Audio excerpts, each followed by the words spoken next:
Good afternoon. On behalf of the Holocaust and Genocide Studies Program, Hillel at FIU and the Jewish Museum of Florida, it is my pleasure to welcome you to FIU's 7th Annual Holocaust and Genocide Awareness Week.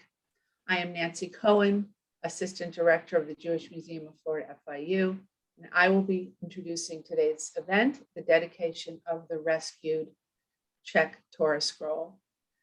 Before I introduce the speakers today, I would like to acknowledge and thank our co-sponsors, the Holocaust and Genocide Studies Program, Hillel at FIU, the Jewish Museum of Florida-FIU, the Federation of Jewish Communities in the Czech Republic, and the Memorial Scrolls Trust. We are grateful for your contributions to and to participation in this event. And allow me to introduce our panelists. In a few moments, hopefully when he gets on, I'd like you to meet Tomáš Kraus. Kraus was born in Prague in 1954 to Holocaust survivor parents. He is a graduate of the law faculty of Charles University. And since 1991, he has been CEO of the Federation of Jewish Communities, where he deals with restitution of Jewish property and compensation for Holocaust and Nazi victims on domestic and international political levels, as well as with legislation and various other issues important not only to the Czech Jewish community. He writes articles and reviews for various magazines, mainly to Rosh Kodesh Monthly, contributing to other media.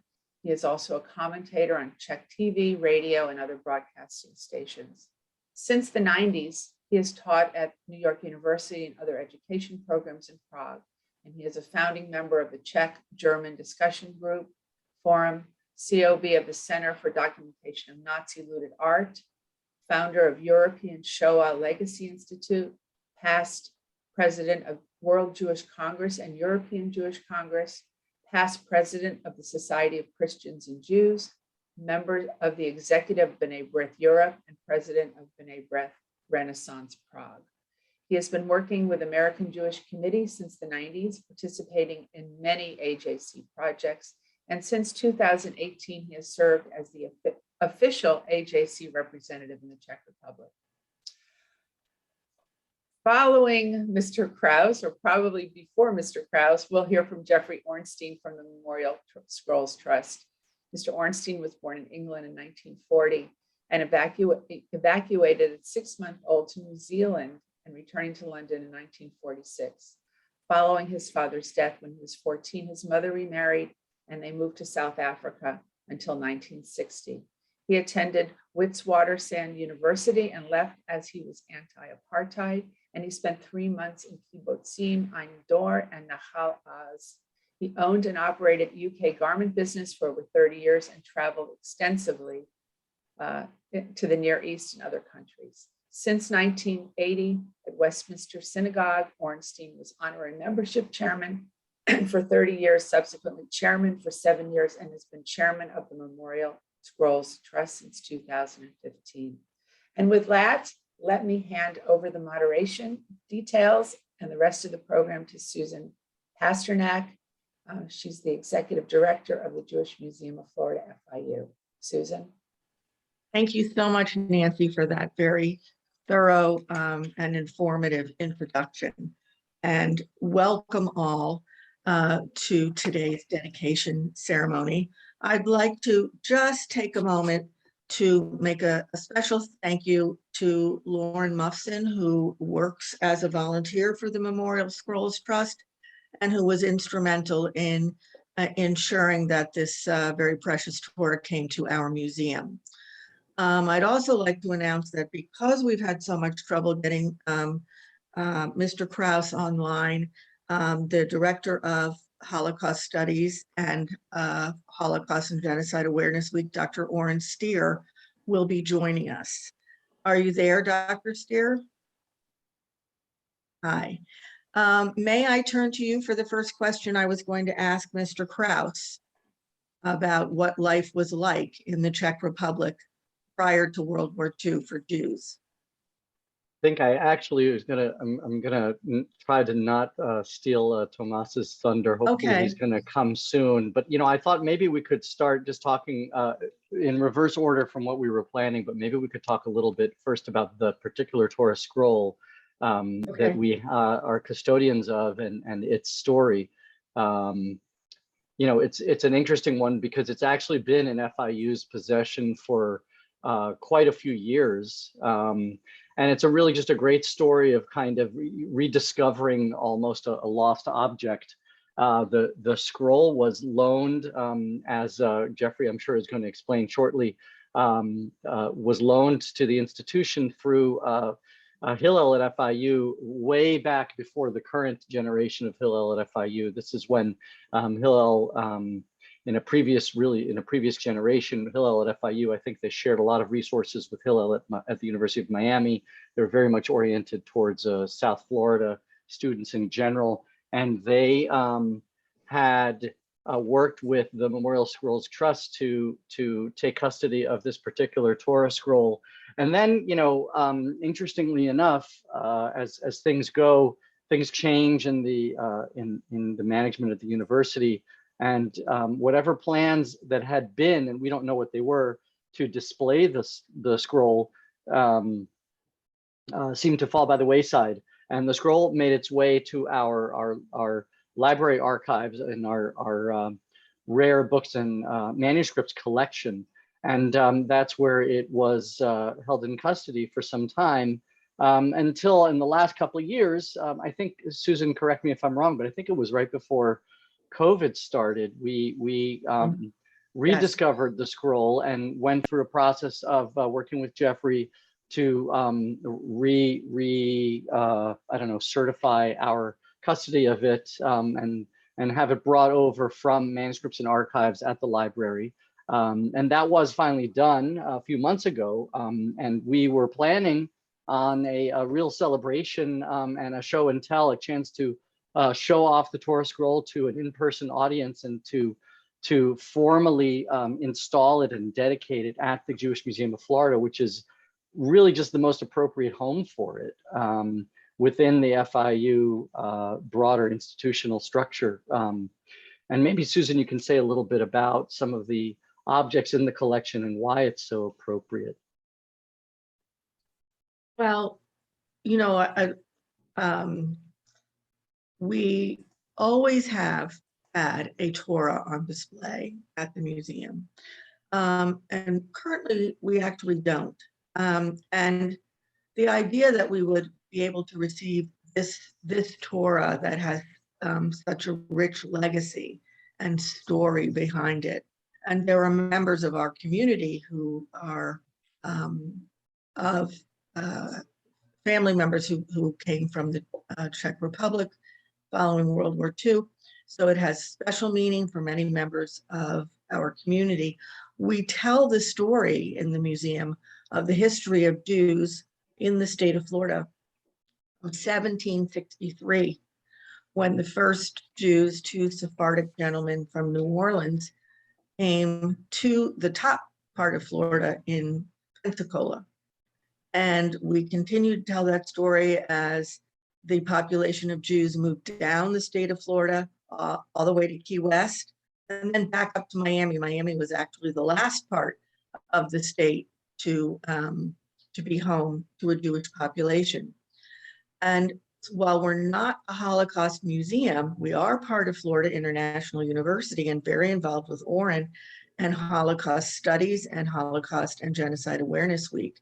So we feel it's very appropriate for us to have this Torah and to be dedicating it this week. Terrific. So why don't we, Susan, why don't we bring Jeffrey into the conversation, and we'll run this sort of in reverse, and eventually I hope we're going to get to the history of Czech Jewry. Okay. So Jeffrey, could you tell us a little bit about yourself, how you got involved in the Memorial Scrolls Trust, and what exactly the trust does around the world? Okay, without talking too much about myself, I joined the Westminster Synagogue in 1980, I think it was, I came from an Orthodox community, really because I met Albert Friedlander, who was the rabbi, and I like to say I followed the rabbi. At that time, I was working mainly in the Far East and traveling like 7, 8 times a year. And I didn't really have time to do much outside of work and support my family. But somehow Albert dragged me into the synagogue work, and I became as I mentioned, a membership secretary for many years. At that time, of course, I met Sofa Brand, who was a sofa, who worked upstairs on the 3rd floor at Kent House, repairing scrolls that were allocated to communities. But to be absolutely frank, I didn't have much to do with it, except from what I was involved on the executive and the committee of the Westminster Synagogue, being made aware of what was going on.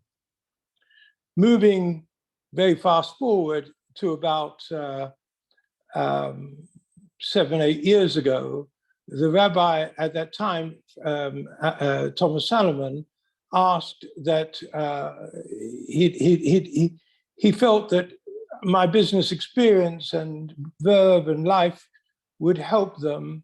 Would I take over as managing chairman of the trust? He said he felt it. The community felt it needed more life because scrolls had been allocated, but there wasn't really a lot of communication. And also there was another problem because the Westminster Synagogue was a progressive community. There was even, unfortunately, the polarization in England is much worse than in America. And it meant that there wasn't a lot of communication with the more Orthodox communities holding our scrolls. Fortunately, if you like, I have a foot in both camps and feel comfortable in all communities. And I said straight away, the Memorial Scrolls Trust must be a non-denominational organization, that we respect everybody who respects Torah, and we don't take it from any quarter, who is right and who is wrong. If you love Torah and you respect the people, then that is what is important. So I got involved. I got landed with it, I should say. And once I got involved, I suppose, being an old businessman, I'd recently retired from many years in business. Rather than doing it as a part-time basis, I found I was doing it 24/6 rather than 24/7. And immediately we moved from very, very poor, old-fashioned bookkeeping, accounting, records. We raised a bit of money and we bought a very good computer system, and subsequently we've moved on to an even better one. What I felt was lacking was lack of connection between the trust and the scrolls. I think that over the last 20, 30 years, that if I look back, I can honestly say, I think that the scroll holders were actually doing more than the Memorial Scrolls Trust. And I felt that should be, I wouldn't say reversed, but we should be there to help. And I took the decision that as the majority of our scrolls are in America, I should visit there regularly for gatherings, etc. So I said I'd commit myself to go 2 or 3 times a year to America. And fortunately, I'm able to volunteer, so I work pro bono, and there's no expense or cost as far as the Memorial Scrolls Trust is concerned. So up to COVID, I was visiting America 2 or 3 times a year. The next stage was to make sure that our committee and our trustees represented the people that had the scrolls. Previously, they're always appointed by the Westminster Synagogue. So the next thing that we did was to actually agree that a member of the Liberal Synagogue, who happened to be the son of Ralph Yavlon, who paid for the scrolls, he joined our committee, and also a member of the Orthodox community joined. Moving fast forward, we were working more and more in the States. I think our profile began to raise. I called it something of metamorphosis, that we were coming alive again. And we're very fortunate that a young lady, everyone's young from my point of view, but a young lady came to visit us at the Trust. And then she wrote back a few months later saying, Hineni, I'm here to help you.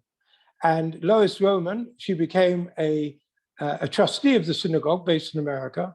And we had in America, I don't know if you're aware, in New York, at Temple Emmanuel in 2019, the largest gathering, I doubt we can get one bigger than that.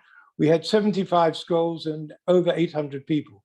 We had to close the doors because they weren't allowed to have any more. So we are really revitalized. We have much more connection. We're giving, we've been over the last year or 2 years, we've been giving Zoom talks to communities, mainly in America, to be fair, over 100 Zoom talks. We encourage gatherings. We encourage much more work. And we have a lot of plans for the future, which I rather talk about them when they happen rather than what we're planning for the future. It's not my style, but we do have plans for the future, which I think will carry the scrolls to the next generation, where they'll continue to have a meaningful use. I always use this word meaningful.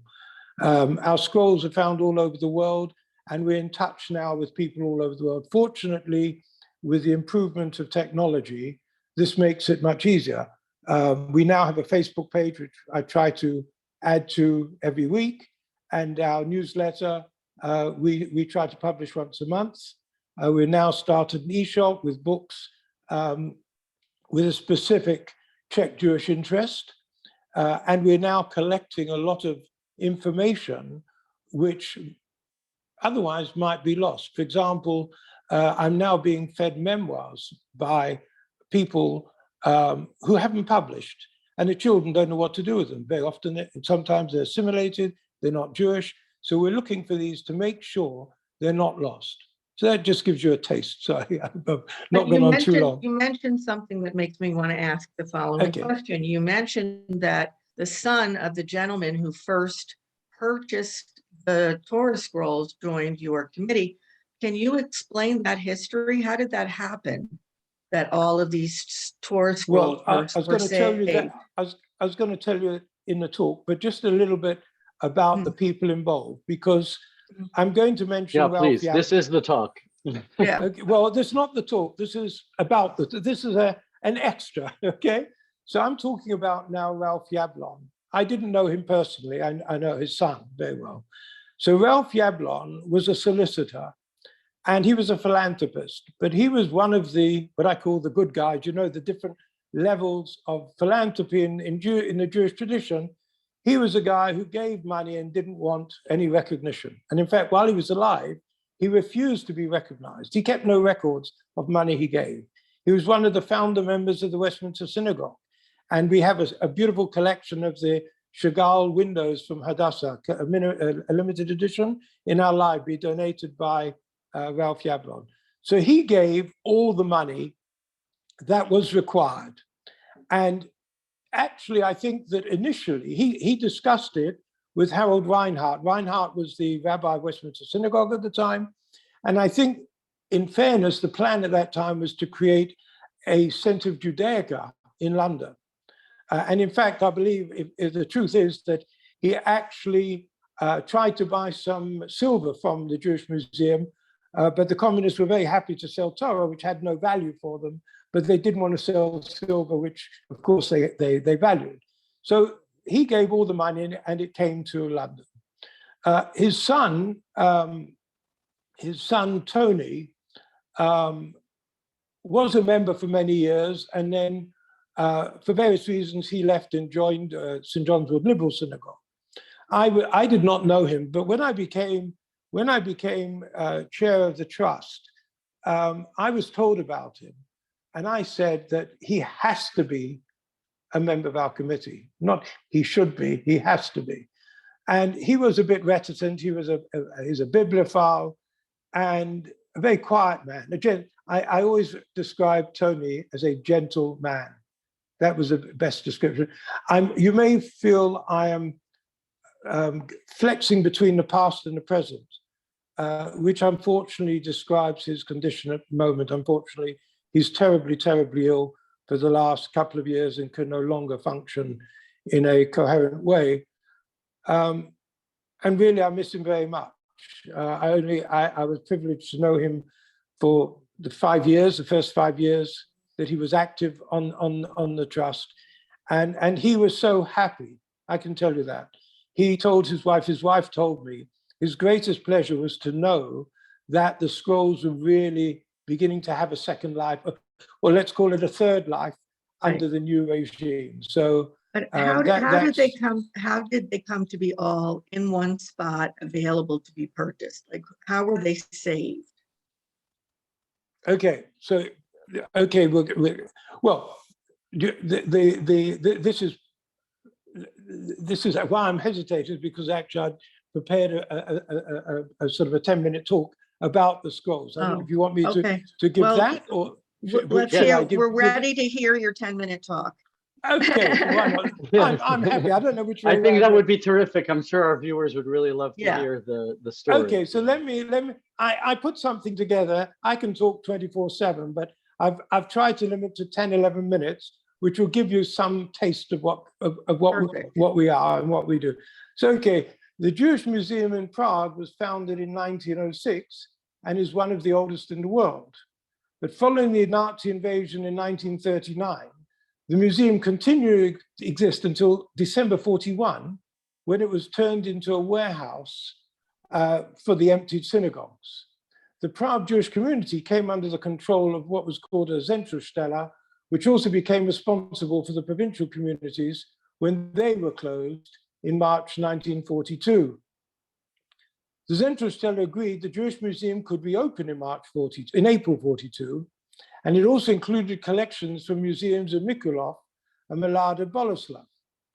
On 28th of May, the deputy head SS Untersturmführer, Karl Rahm, wrote to provincial communities telling they had to send all their historically valuable objects, mainly books, to Prague. Basically, they wanted to obviously steal them. Naturally, there wasn't a great reaction to this.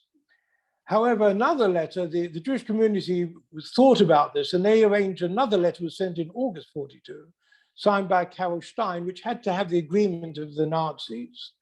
And it was sent from the Prague Jewish community to every community in Bohemian Moravia, telling to send everything in the community to Prague, everything.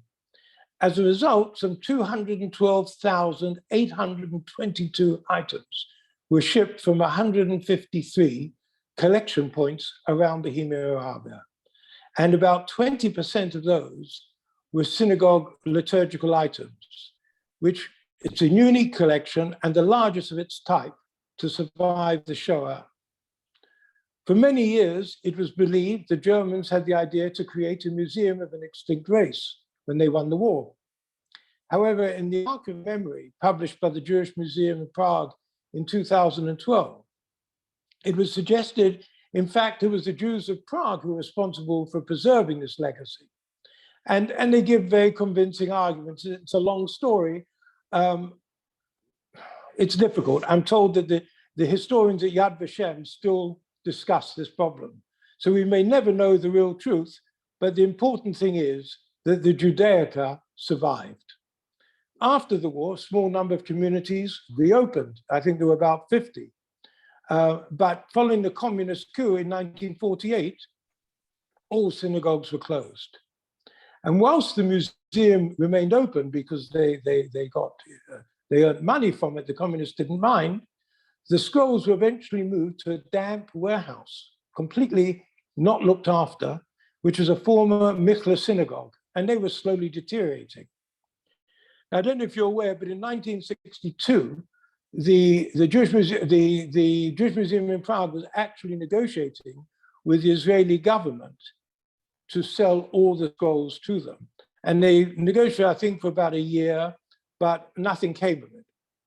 Then around that time also, the chap called Eric Esterek, who actually was an American, who funnily enough was married to my grandmother's cousin, I discovered in the end. And he was an art dealer based in London and buying art in Prague. And he was contacted by the Artia, which was the Czech government organization or agency responsible for cultural objects. Would he be interested to buy all these scrolls? And he wasn't interested for himself, but he mentioned this to his client, this Ralph Yavlon. And as I said, he was a philanthropist, a founder member of the Westminster Synagogue. And Ralph, after speaking with his rabbi, Reinhardt, agreed to pay for all the scrolls, the whole lot. And they came to London in February 1964 on 2 open-back trucks, just like that. And they came to the Westminster Synagogue. So after their arrival, you can imagine, I don't know if you can imagine what 1,564 scrolls piled up in an entrance hall can look like, but it's a hell of a lot of space. And they got a number of Orthodox Sofrim to examine the scrolls. But as you can imagine, they'd been stored in very, very poor condition. Many scrolls were totally unusable. Some could be restored.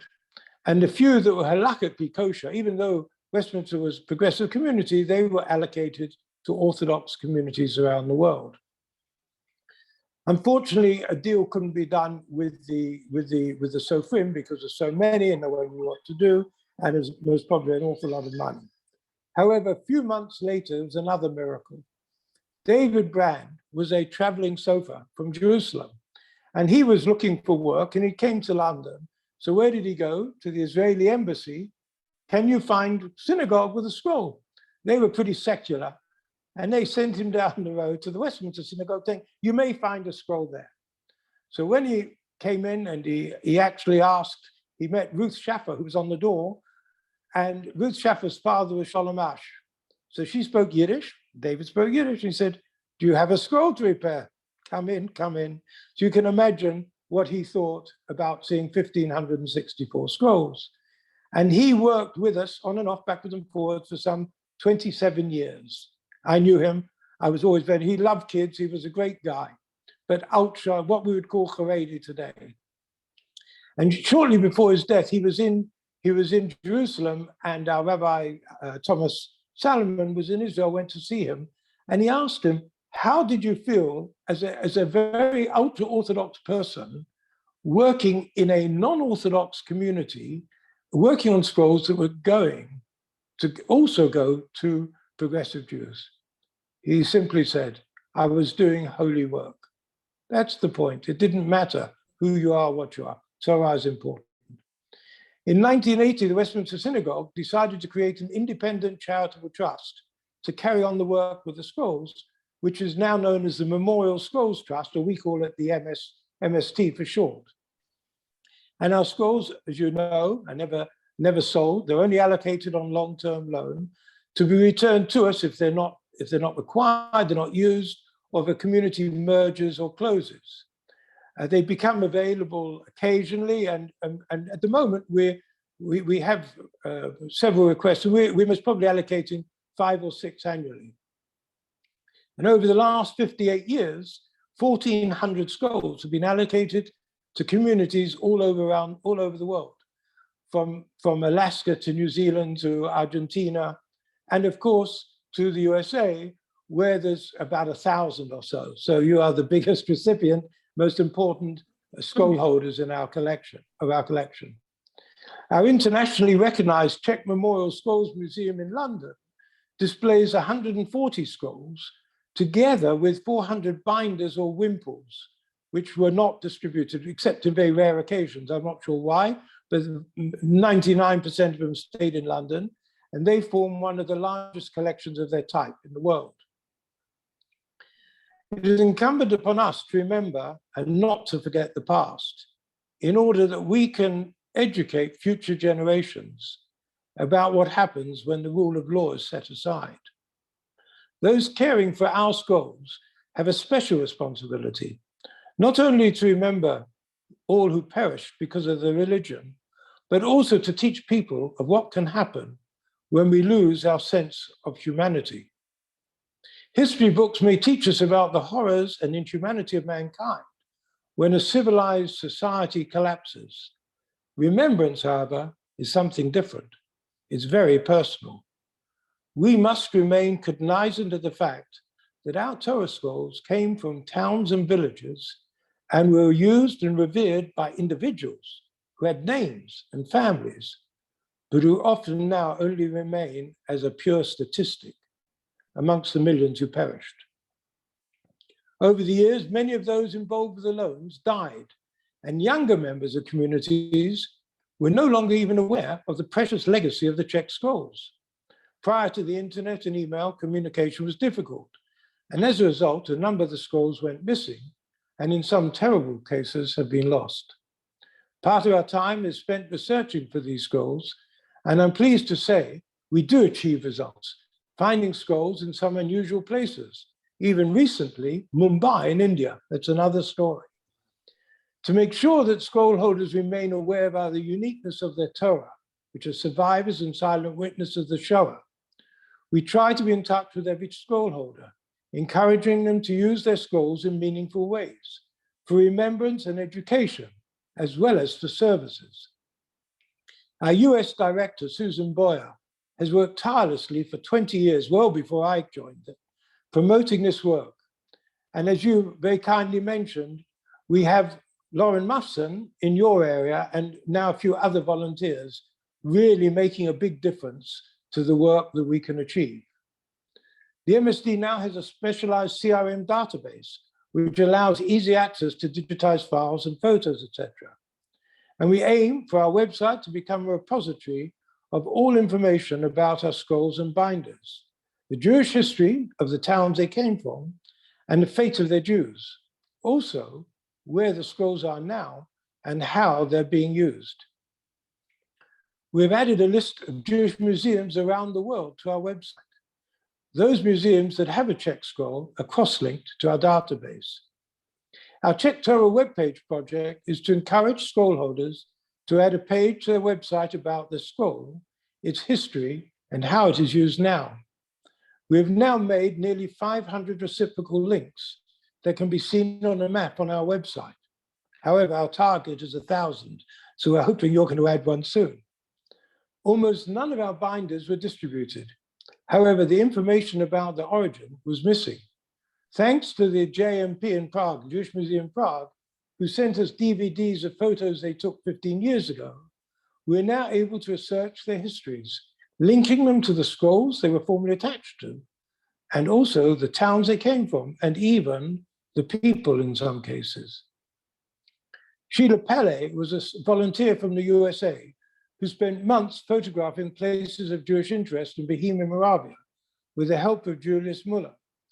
And her book was published by the MST and is available from our eShop. Their book, Out of the Midst of Fire, which was written by Philippa Bernard about how the scrolls were saved, is now out of print. And we are writing a new book, which will be published later this year. We encourage scroll gatherings. I mentioned our US trustee, Lois Roman, arranged one in February 19 at Temple Emmanuel in New York, where 72 scrolls and 800 people participated. 2024 marks the 60th anniversary of the Czech scrolls arriving in London.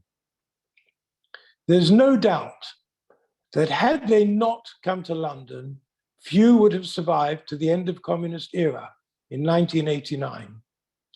In 2024, we're planning a year of celebrations with not just a gathering in London, but gatherings around the world, many of which I hope to attend personally. Through the scrolls, we remember European Jewish life before the Holocaust, as well as its tragic destruction. We challenge those who interact with the scrolls to confront prejudice and hatred and inspire them to action by committing to their Jewish lives and working to build bridges across communities. Whether one believes in Torah min hashamayim, or that the Torah is a compilation from several authors, the Torah is the one thing that binds all Jews together, regardless of their denomination. Jews must also appreciate that our Torah is revered by Christianity as the Pentateuch Old Testament, and by Islam as Al-Tawrat, or the 5 books of Musa. We hope that our scrolls can encourage people to remember what they have in common rather than what divides them. Thank you. So I think that I tried to give a Yes, a that short was talk. excellent. Excellent. Thank you so much, and especially the closing comment. I'm happy to say that we do have Mr. Kraus with us by telephone. Is that correct, Luna? Yes, we do. So, Tomáš, you should be able to hear everyone. Let's see if everyone can hear you. All right. So I'm sorry that we are not able to connect, but it's on the Zoom side. So I hope that you can hear me. At least if you don't see me, so you can hear me. You will see me when COVID is gone, and you will all come to Prague. So I hope so. Okay. So, Tomáš, may I ask a question? Because Jeffrey, in his closing remarks, mentioned the importance of educating future generations, current and future generations, about what life was like for Jews in the Czech Republic prior to the Holocaust. Could you address that a little bit? Could you tell us a little bit about that? Well, I don't. Is that something you could speak to? Hear you that well. So can you speak to the function and the importance of education?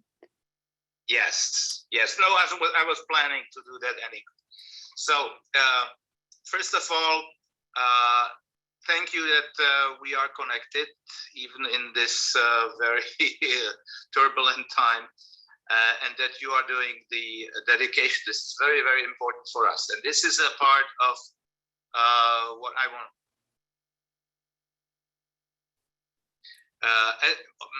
I'm sure you know the history of the Czech Torah scrolls.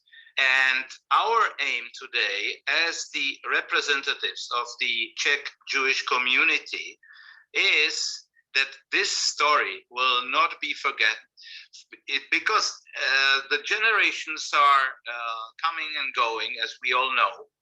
And today, the world is completely under different challenges. And sometimes all these important issues which we think that they are for us holy, people tend to forget. Not only to forget, but not to even know about them. So it's like we say on a Passover evening that we have to feel ourselves as if we would be there, and in every generation, this is the necessity. So here we have a very similar we are obliged to tell the story. And the story is, as you know, very turbulent, and it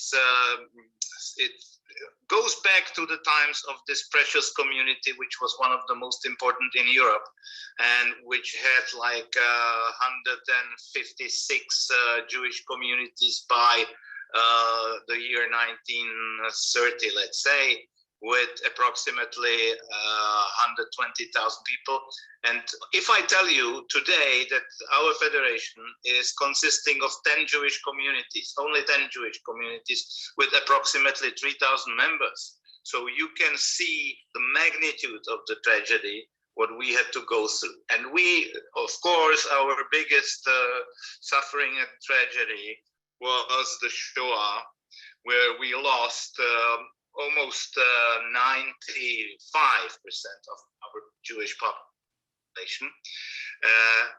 I'm always saying that our Holocaust is unfortunately the longest one, because it did not start by opening the war. In our case, it started with the so-called Sudeten-German crisis, which was the shameful agreement in Munich, where the Allies through Czechoslovakia out of the board. So that was a tragedy, because in these German-speaking territories, the so-called Sudetenland, there was many Jewish families and there were many synagogues. And only a few weeks after the Kristallnacht happened, which sometimes is marked as the beginning of the Shoah, and it was also in the former territories of Czechoslovakia. So we lost like 50 synagogues on that day, and we also had, and this is my personal story because my family came from that region, and the family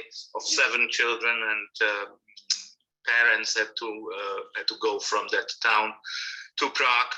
And from Prague, they were deported further on, first to Terezín, then to Auschwitz, and only my mother returned out of these 9 people. So this is the longest, because also, if you take the end of the World War II, it ended in May 1945, not in our case. The war ended, but our most important place during the Shoah, very tragic, was the concentration camp of Theresienstadt, and it was closed. It was closed until September 1945 because of the typhoid epidemic. So therefore, I'm always saying that unfortunately, our Shoah is the longest one. And only 2.5 years after the end of the war, the Jewish community had to face yet another challenge, which was communism. And the communists took power, and in the beginning, it was not so tragic. They were even the ones who were supporting the creation of the State of Israel. But in the 50s, the terror starts again, and there was a very tragic event known as the Slansky Child. Mr. Slansky was the leader of the Communist Party, and he was hanged together with his 11 comrades, only because he was Jewish. And he was sentenced because he supposedly should have been a Zionist spy. So from that, you can see the tragedy which we really had to survive. And then the story with the Torah scrolls fits into the picture, because it was, as you all know, was sold by the communist regime, because according to the communist ideology, everything what was smelling with religion, and especially with Judaism, was dangerous and it was bad. So for them, that was a double treat, because they got rid of something Jewish, like Torah scrolls, and also they got money. So thanks to the London Trust, which literally saved the Torah scrolls from annihilation and destruction. So today we have them all around the world, which I think is absolutely unique, as you all know. I don't have to convince you. So when we, means the new generation of Jewish leaders, when we showed up in the picture, which was shortly after what we call the Velvet Revolution in 1989, so we started to search where the Torah scrolls might be. And we found out that they are distributed all around the world. We wanted to connect with these communities who have them. And it was a long process, because it was not so easy to get all these addresses. But today we are completely in the picture, and we are trying to continue the legacy. As we said in the beginning, it's very important to educate the next generation and to tell them the story of the Torah scrolls, because this is a very, very significant story. It's not about people. People are even sometimes more important. The Torah scrolls are also very symbolic. They represent the tragedy of the 20th century. And if we see today at the network in the world, so we are absolutely happy that our ancestors, I'm sure they would be also happy. The most holy artifacts are today literally all around the globe, and they are cherished. They are cherished as something which is very, very precious, and they can be used as an educational tool. Not only, obviously, because this is still a religious artifact, so it's always very important to use them as a Torah scroll, to read from the Torah, and to really give it the very piece in the services. So that is shortly from me, and I'm absolutely happy that we are dedicating the Torah scroll, and I'm absolutely also convinced that this is just a beginning, and that we, as it was our intention, that we will create a connection between the Torah, where the Torah scrolls came from, and the communities they have it today. Because I think this is the Jewish bond on which we should build. So hopefully we will see each other. Not in this case that you can only hear me, but I hope that one day we can also see each other, and that we will be welcome you here in the Czech Republic. Thank you so much, Tomáš. I have Sure. one final question for you, and that is about what life is like for Jews today in the Czech Republic, and if you could speak a little bit to that in this current moment. Absolutely. If we still have some time, I can give you a lecture for 2 hours if you want. But today, I'm sure you have a program which is quite heavy, so I will be short. Yes, today I'm always saying, and I, as the executive director of the federation, have the facts and figure in front of my eyes almost every day. So Czech Republic today is the only place in Europe where you can be happy, where you can be free as a Jew. You can practice your Jewish religion without any danger, any challenge, anything else. The only challenge what we have, and here this is something what has to be said, and I mentioned it briefly, is numbers. It's the demography. The demography is the worst enemy. No anti-Semitism. Actually, we don't have it. We have anti-Semitism everywhere else, but it's very, very minimal. We are doing the statistics every year, and I can tell you that for last year we had like a few hundreds of incidents. What we have noted, about 99% of them are on internet, so it's nothing dangerous, serious, and sometimes it's even ridiculous. Czech Republic, as you may know, is the best friend of Israel from all around Europe, if not from the world. And this is something what the Czech people absolutely cherish. They are proud of it. Only 2 days ago on Thursday, so it's more Thursday, we had the commemoration for the so-called Wannsee conference. If you remember, this was the conference which started the so-called final solution of the Jewish question.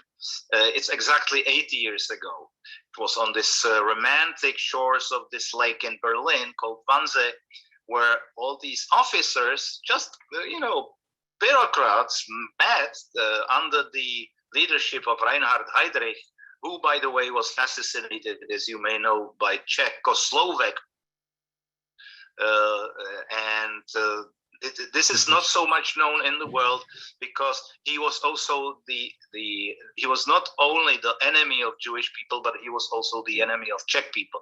And from there is also a very strong parallel from the wartime, that the Czech nation remembers this. And they were always on our side. They were always sympathetic with the Jews, even during the war when it was dangerous. They were hiding people. They were giving them food. They were doing whatever was possible. Though after the assassination, there was a death penalty for the whole family, if this has been discovered. So the Czech Republic today is absolutely, I do not exaggerate if I say, the best place to be in Europe. But as I'm saying, if we see the statistics and if we see the demography, I'm a little worried what will be in 10, 20, 50 years, because as I told you, today we have 3,000 people, which is really a small bunch of families. And the average age is something like 50 plus. So there is not much for the future. At the same time, you never know, because in the 18th century, the Jews were finally expelled after many attempts by Empress Maria Theresia from Prague and from the kingdom, actually. And she had to invite them back because the whole economy of the country collapsed. So she didn't like it, but she had to do it. She invited the Jews back by 1750 or something like that. And in 10 years, Prague became the biggest Jewish town in Europe, you know, with 10,000 people. So you never know. You can never say never again or something like that. So it's somewhere else to decide what the future will bring. So let's remain optimistic, and I'm repeating, come to visit us. Thank you so much, Tomáš. We are shortly running out of time, and so I want to ask if it's okay for me to put your email into the chat so that if other people have questions, Absolutely, they can write you. Would that be okay? Please do it. And Jeffrey as well. At least that we can add something what our people would want to know. And I again apologize that I was not able to connect normally, but I was not. I can't see the chat. No, we're happy you could join us. I'm going At to least like this. pass it back to Susan Gladstone Pasternak to close off our program. Thank you so much. Okay. I wanted to, oh, thank you. We look forward to seeing you in person. Yes. I wanted to turn to Ornstein with actually two questions. The first one is, can you tell us just a few details about our Torah that we received? And then could you tell our audience a little bit about the other programs you'll be hosting this week? Okay. Terrific. Thanks. Do you mind if I just make one comment about? Sure, absolutely. I thought he might be an interesting statistic. As he mentioned, there were approximately 120,000 Jews in Bohemia Moravia before the war, which in terms of the Jewish population of Europe was one of the smaller conurbations. However, if you can imagine that we have distributed 1,300 scrolls to communities, as I said, from Alaska to New Zealand, to South Africa, to Buenos Aires. Each community, let's say they have 100 members, and we know some have 2,000 or 3,000 or 4,000 members. 100 members, it means that our scrolls are reaching out to more people now than they reached out to before the war in Bohemia Moravia. So I think that we are doing a very special job in continuing the life of the 130,000. And as far as the very small numbers, I should add that we have now actually allocated 2 scrolls to new communities in the Czech Republic, one in Olomouc a couple of years ago. And then also I took a scroll to Prague to Rabbi David Maxon, Eitz Chaim, a few months ago. So there is, and he is doing outreach. I think Thomas knows him well. So I think there's hope for the future. I'm more optimistic. So I would like to say that. Okay. So I've deviated from your question. Your question was about the particular scroll.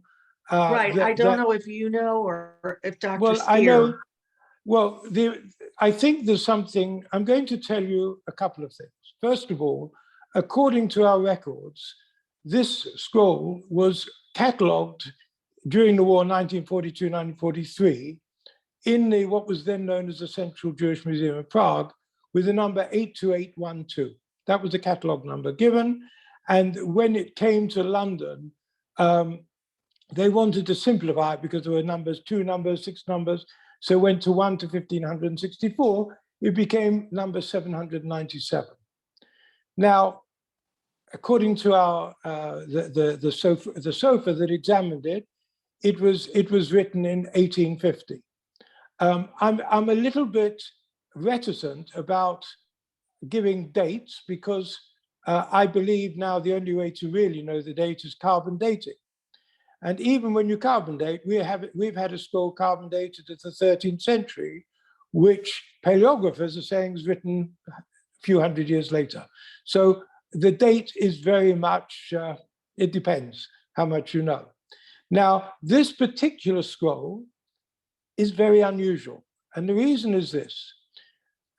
The scrolls that came to Prague during the war, I mentioned, were sent from 153 what we call collection points.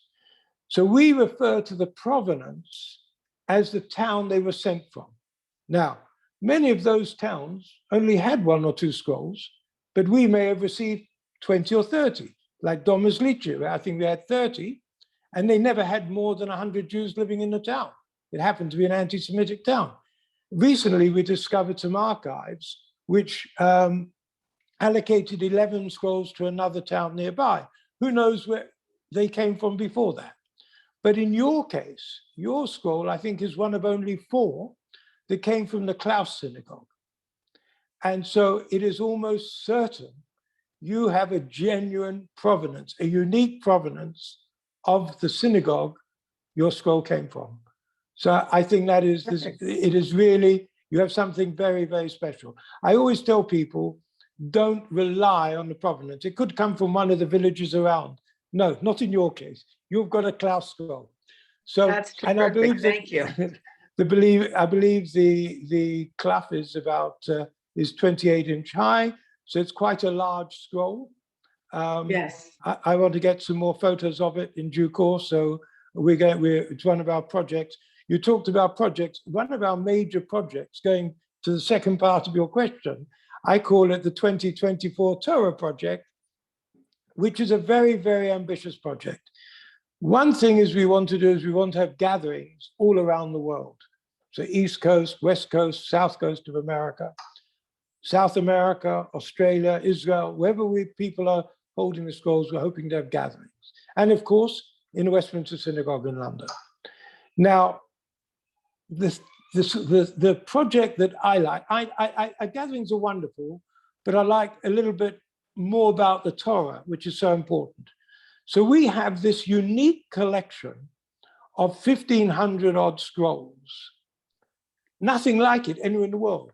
Now, although we know that some of them came, they weren't all written in Bohemian Moravia. Some of them we know, even Dutch and German scrolls, we have Litvak scrolls, we have Polish scrolls, we have Kabbalistic scrolls, we've got Sephardi scrolls. So we've got many, many different types. People traveled, Bohemian Moravia, what I call Middle Europe, and people came and went, and the scrolls came there as well. What we don't know is really much about the individual scrolls. Individual communities have done work on their scrolls, but nobody has collated it. And now we are, as the years have gone by, the last few years, I've become in touch with academics in Israel, paleographers, Sofrim, with particular interest on the type of writing, on the age, on the sewing, on the parchment. Everyone's got a different, how can I say, speciality. So what our project, we're working to, at the moment, we're building the computer to take all the photos, because there's special, as you can imagine, we're looking at many, many, many photos. We're going to ask every scroll holder to take photos, first of all, showing a complete panel, so we can tell how many lines in the scroll. We know the height of every scroll, and the age given by a sofa many years ago, which may or may not be correct. So what we're looking at is, first of all, a panel, then the sewing of the panels, because that also indicates age. Then photos of, I mentioned Oz Yoshir Moshe, the Aseret Dibrot, because that gives the beauty, the stylishness of the sofa's scribal art. And Let me just jump in, just because I don't know if all of our listeners, what he's talking about is a particular passage in the Torah, and also a sofer is the scribe, the one who actually writes it. But Jeffrey, we appreciate what you're telling everyone about the details of the material. But as we're trying to wrap up, maybe you could just finish off that last thought. Okay, so we're looking for all these photos to be taken and eventually to have specialists look at it and hopefully publish, which will be unique about the scrolls. But most importantly, we're encouraging people to know they have the scrolls and use them, not just, even if it's kosher, use it for education, for remembrance, and for outreach, also to interfaith groups as well, which is very important for us. I'll leave you with that. I'll talk about it. Okay, thank you so much. That was really interesting to hear. I do have a final question before we end for Dr. Steer, and that is, today is our first program for the annual Holocaust and Genocide Awareness Week. And Oren, could you please tell us about some of the upcoming programs during this week? Yes, absolutely. It very much, in line with what Tomáš was saying, and I'm gonna put it in the chat here to everyone, is the link for the entire program. But we've got, this is the first of 11 programs this week, and very much in line with what Tomáš was saying, we've actually got not one, but two programs related to contemporary anti-Semitism that are going to be happening on tomorrow at 6 p.m. and then another program Friday at noon. Before we close, Nancy's going to wrap up with the mention of our very next program. We also have our highlight annual remembrance ceremony on Thursday. You'll see all of the programs are available through the link that I just posted, and every single one of them is available via Zoom. Hopefully even to those in the Czech Republic for whom Zoom is maybe not working today, but I hope that it will come back soon. And I also just wanted to come back around to the issue. Time's late, so I'm not going to get into the details of the scroll that we're currently custodians of. But just to clarify Jeffrey's point about it being a Clausen synagogue scroll, that it does seem fairly certain that this scroll actually originated in Prague, not in one of the outlying communities, which makes it, I think, particularly special just because the Prague community is so well known. And the Clausen synagogue, of course, was the biggest synagogue in the Jewish area in Prague. This is the synagogue that was founded by the famed Rabbi Yehuda Lev, who, among other things, was reported to have created a golem, an artificial humanoid, who was probably the basis for Mary Shelley's Frankenstein story. But that's something else entirely. What I really wanted to say, if I just can, in kind of wrapping up the program, is to link the presentations together. One of the things that's most remarkable about the story of the rescued Torah scrolls from Czechoslovakia is that I think it really links the idea of Jewish ritual to Jewish community to Jewish individuals. And I find it very moving when you see those old photos of the scrolls all collected and piled up in trucks and in the lobby of the Westminster Synagogue. For me, it's a powerful rejoinder to those horrific images of Jewish bodies, where it speaks to the potential for repair and restoration.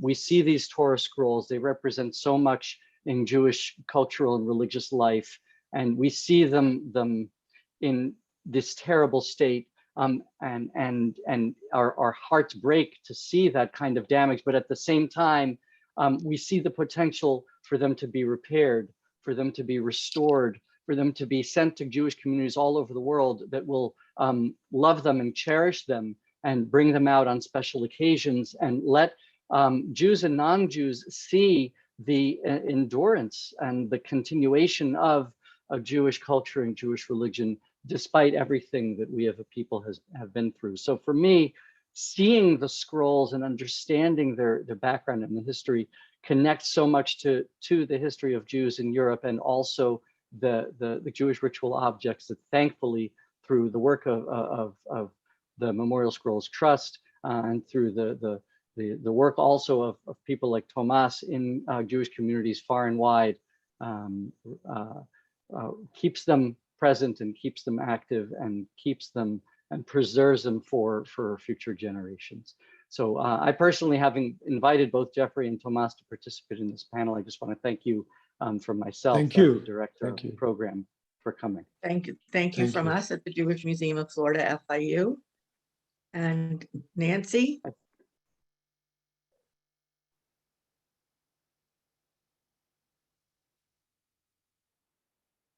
Nancy, do you have a few words to say? Unmute myself. There we go. Thank Okay. you again. Can you hear me? To our panelists, Tomáš and Jeffrey and Susan and Oren and Luna for her assistance, and to John Warwick at Hillel, and to our co-sponsors of the Holocaust and Genocide Studies Program. And can you see me? I'm just start my video, whatever. Can you see that? And to the Jewish Museum of Florida-FIU, and to the Jewish communities in the Czech Republic, and of course to the Memorial Scrolls Trust for a very meaningful discussion. The next event is tomorrow, and it is at 12 o'clock on the Biscayne Bay campus at FIU. And it is And also on Zoom. It's also on Zoom, that's right, and a legacy of remembrance and voices of genocide. So I invite you to come by, either stop by the Biscayne Bay campus at 12 or go on to Zoom. If you'll notice on the slide, there is the link to all of the upcoming programs this week. So once again, thank you for participating, and we will hopefully see you this week at any of these programs. And thank you, Professor Steer. Thank you. Thank you for inviting. Thank Thank you, you, everyone. everyone.